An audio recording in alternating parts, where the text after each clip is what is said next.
The day was blistering with heat, the kind of sun that burned the dust into the air and made every sound echo harder.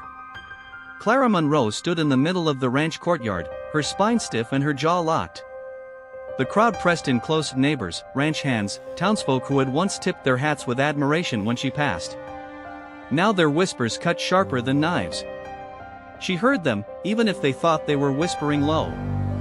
A Monroe girl, marrying a servant? Shameful. Desperate, her stomach twisted, but she refused to show weakness. Her father's voice carried over the murmurs, brittle with pride he no longer possessed. This union ensures the future of our land. His words cracked under the weight of failure.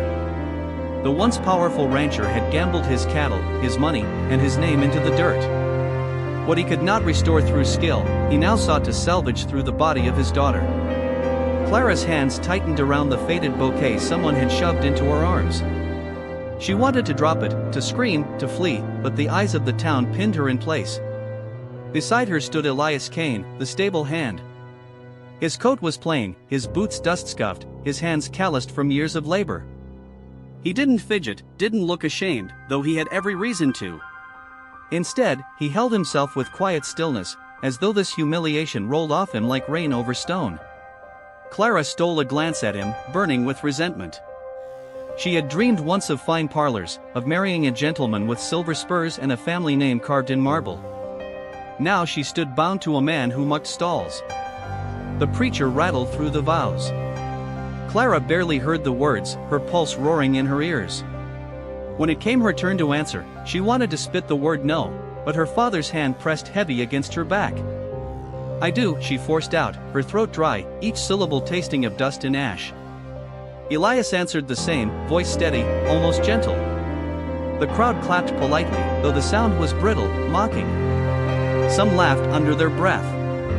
Clara felt stripped bare, her dignity traded like cattle at an auction. That night, the tiny room that was now hers felt like a prison. The bed creaked beneath her as she sat rigid, still in the plain wedding dress. Elias entered quietly, set his hat on the peg, and didn't come closer. For a long moment, he simply stood, watching the floor as though searching for words. Then he said, "I won't trouble you. You can take the bed. I'll sleep outside." He left before she could respond, the door shutting with a soft finality. Clara's chest tightened, not with gratitude but with confusion. Why wouldn't he claim what had been forced upon them? She lay awake, staring at the ceiling, every thought a storm of anger and shame. Days blurred together in bitterness. Clara rose early, forced into work she once considered beneath her. Scrubbing, carrying, feeding. Her hands blistered, her back ached. Elias was everywhere, silent and efficient. He carried hay bales with ease, calmed skittish horses with a touch, fixed what was broken before anyone noticed. The men respected him, though they mocked him behind his back for being the stable rat who married into the Monroes. Clara caught herself watching him sometimes, against her will. There was a steadiness in him she could not ignore, but she smothered the thought quickly. He was a reminder of her downfall. One evening, as the sky bled into purple, a gunshot echoed across the plains. The sound froze Clara mid-step. From the barn came shouts, frantic hooves kicking against wooden boards. Raiders! She rushed outside in time to see Elias sprint toward the stables, a rifle slung across his back. Flames licked at the edge of the barn roof where a torch had been thrown. "Stay back," he shouted to her, his voice hard but not unkind. He fired at shadows darting through the fence line, and the raiders scattered, laughing, promising they'd return. Clara pressed herself against the wall of the house, trembling. Elias moved with a certainty that unsettled her. He was no mere servant in that moment, he was a man who stood between chaos and ruin. When the last of the raiders rode off, he turned back, sweat streaking his face, eyes burning with defiance. He had saved the horses, saved the ranch's last scraps of livelihood. Yet there was no cheer from the house, no praise. Only Clara's silent stare as the barn smoldered. That night, the gossip grew thicker. Men muttered that the raiders would be back, and next time they wouldn't just burn stables. They wanted blood. Clara overheard two hands speaking in hushed tones, their voices drifting through the crack of the door. They'll kill Cain first. Man embarrassed him too much. They won't stop till he's gone. The words struck Clara harder than she expected. For reasons she couldn't explain, fear coiled inside her, not for the ranch, not for her father, but for Elias. She sat alone on the porch as the stars spread across the sky. The cicadas sang, the wood creaked beneath her feet. In the distance, Elias worked quietly, checking the fences as though nothing had changed. She watched him, her anger tangled with something new, something she wasn't ready to name. All she knew was that the life she thought she'd lost had been replaced with another, stranger one. And it terrified her more than the raiders' guns. I once thought Elias Cain was the chain around my neck, she told herself, gripping the railing until her knuckles turned white. But that night, he was the only shield I had left. The thought lingered, heavy, as the prairie wind whispered of the dangers yet to come. The night returned with a vengeance. Smoke curled once more into the sky as the raiders came back, bolder and louder, their whoops slicing the silence like knives. Clara woke to the sound of glass shattering, the shudder of hooves pounding toward the house. Before fear had time to root her to the bed, Elias's voice rang out sharp through the chaos. "Stay low. Don't stop moving." She obeyed before she could question why, the urgency in his tone leaving no room for defiance. The stables were aflame again, firelight painting Elias in flickering reds and golds as he fired into the night. Each shot was measured, steady, as if he had done this dance before. Clara pressed herself behind a barrel, the acrid stench of smoke burning her throat, while her eyes stayed fixed on him. Bullets bit into the wood near her shoulder, and instinct forced her to crawl, splinters scratching her palms. She hated herself for trembling, but she hated more the thought of Elias falling under a raider's aim. A horse screamed from the pen, wild and terrified. Elias darted through the chaos, moving with the same unyielding purpose she had seen before. He cut down one raider who tried to block him, the crack of the rifle echoing like thunder. When another swung a torch at him, Elias tackled him into the dirt, fists striking quick and brutal. Clara could barely breathe. This was not the quiet stable hand she had once dismissed. This was a man who fought as if every heartbeat carried the weight of survival. Then the moment shattered, Elias stumbled. Blood darkened his sleeve, his body jerking from the impact of a bullet. Clara's cry tore free before she could stop it.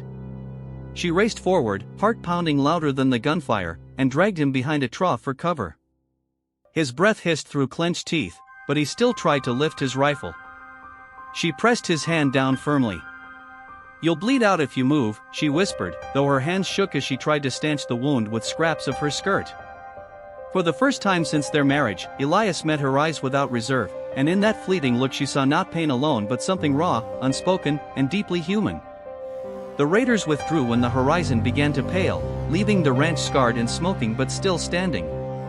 Clara's arms were stiff with ash and sweat as she half-carried Elias into the house. She cleaned his wound with trembling fingers, fighting back tears at the sight of scars already carved across his body from years she knew nothing about. He lay quiet until she finished, then spoke in a voice roughened by both pain and honesty. "I didn't want this for you. Not the marriage, not the shame. I only wanted to keep you safe when I could." The confession disarmed her more than any weapon could. Clara sat back, hands stained red, staring at him as though seeing him for the first time. "Why me?" she asked, her voice breaking. Elias exhaled slowly, eyes drifting shut. "Because even when you looked at me like I was nothing, you still looked. No one else ever did."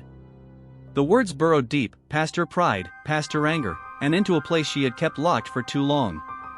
She touched his hand, hesitant, unsure, but didn't pull away. The days that followed brought whispers from town.